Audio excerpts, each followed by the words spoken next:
midday and afternoon. This is a new episode from Christoph and Nelse. Dance one-on-one. Today we're going to talk about the road to be a professional dancer. Ooh. So we will do this in two parts. The first part will be about managing your expectation, preparing yourself to nail it, choose your core style, and Your teachers. the second part we will get to in the next episode. So let's hit it off with managing your expectations. Hard one. If we are talking about managing your expectation, then I'm always saying one thing. If you want to be a dancer, you are a horse that have claps on. You only see that thing. There is no other thing. Because if you want to be a dancer, you really need to push forward in it. And it's not that you can have a social life or that you can go out very much or that you can do another study. If you really want to be a dancer, you have to put everything in it. So there's a lot of competition. Be sure that for you there are 100 other people they can choose from. No matter how good you are, you sometimes will fail because you don't have the looks, you don't have the presence, you don't wear lipstick, you're not tall enough, you're too tall. Not only comes down to your technique and your professionalism, but also to your looks. And that has indeed nothing to do how good you are. But be prepared that you will get a lot of no's. And be prepared that you have to push through a tough road of auditions. You will have to travel.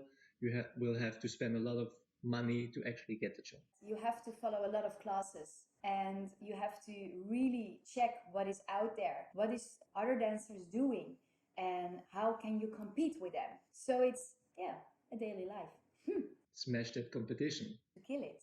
You have to kill your darlings, like we always say. And be strong in it. What I think is really important is to have a core style. And that's our third point, actually.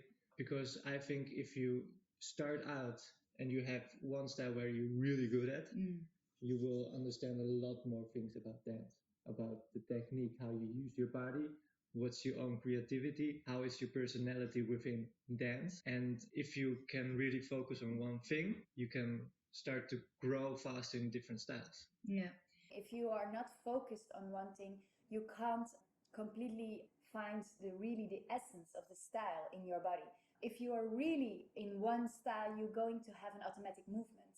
And in the automatic movement, it means that you don't need to think about it anymore. And that's actually what the audiences want to see. The audience want to see that you are not thinking anymore about the movement, but that you can play with the movement. And if you can play in your style, then you are on top of your game. And that means that you can, sweep them off their feet. In all that process, one of the most important things you will have to face are dance teachers. And you will not always find the perfect dance teachers who support you, who love you, but you will also face dance teachers who are not that good in your opinion or are not that nice. But how do you deal with it? In my time, I had two dance teachers. I have more dance teachers, but one of the dance teacher was in love with me. He calls me his praline, his bonbon, because I'm from Belgium, and he always patted me on the shoulder like, you're doing a great job. And then I had another teacher, and she wore the red lipstick. And she was not a fan of me. It feels pretty harsh on me, and I knew it because she didn't put it under the chairs. But in that case, I have two teachers that really want to learn me something. When a teacher is not so nice and not just giving you the pats on the shoulders, then try to find why. What is the problem? Why are you not treated the way as you want to be treated? And then you have to figure out, okay, for instance, I didn't have a 180 turnout. Sad. But okay, the teacher with the red lipstick really liked that. My thing is I have to be creative. I have to find a way that I can make or that I can show that I have not 180 turnout, because I'm not going to vanish my own body and to mistreat my own body, but I have to fake it till you make it, like we say. So in that case, if you have a teacher that is really not fond of you or that you are thinking it's not fond of you, it's your responsibility to find a creative way and to find a way that you can work in the class and that you can grow in the class.